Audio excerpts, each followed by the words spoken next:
मोहन माझी सरकार आसिबा परे बीजेपी शासन समय रे जो परि भावे महिला मानक उपरे अत्याचार वृद्धि पाई, निर्यातना वृद्धि पाई एवं मिशन शक्ति रे काम करुवा माँ मानकर भी जो परि भावे दरमा पाइबारे तांको सेवा कार्य रे गोटे अवहेला देखा देछि।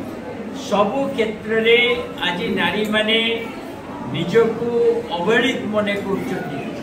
ता विरुद्ध रे गोटे शक्तिशाली आंदोलन करबा पई आम आदमी पार्टी रो महिला विंग आज निर्णय नेछि एवं एई सभारे उपस्थित समस्त कार्यकर्ता जिला प्रतिनिधि आगामी दिन में ओडिशा रे आम आदमी पार्टी महिला मोर्चा को अधिक संगठित करने आंदोलन को ओल्लैवा महिला मान समस्या को नहीं आहरी मुखर हवा आ संगठन को मजबूत करने आज निष्पत्ति नहीं।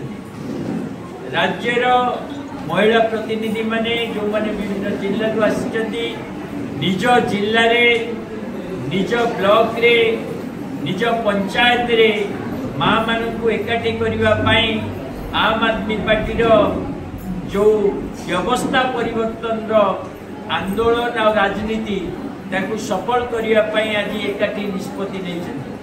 मु आशा करुच्ची आगामी दिन में आम आदमी पार्टी महिला मोर्चार भूमिका बढ़िबा सहित सांगठनिक दक्षता वृद्धि पाइब आ राज्य रे माँ मानकर सुख दुख भल मंद सबुति बहुत सक्रिय भाव में पार्टी अंशग्रहण कर सशक्त कर काम। महिला मानकर स्थिति आपण मैंने जानते प्रत्येक दिन महिला मानक ऊपर अन्याय अत्याचार बढ़ी चलती। जो नेशनल क्राइम रेकर्ड ब्यूरो तार तथ्य को जदि नेबे अत्याचार बढ़ी, निर्यातना बढ़ी, महिला मानक स्वावलंबनशील हवा बाटर अनेक प्रतिबंधक भी वृद्धि पाई। शिक्षा रोजगार सम्मान सहित बंचार जो अधिकार ता उपरे राज्य सरकार बहु क्षेत्र नीरव रही।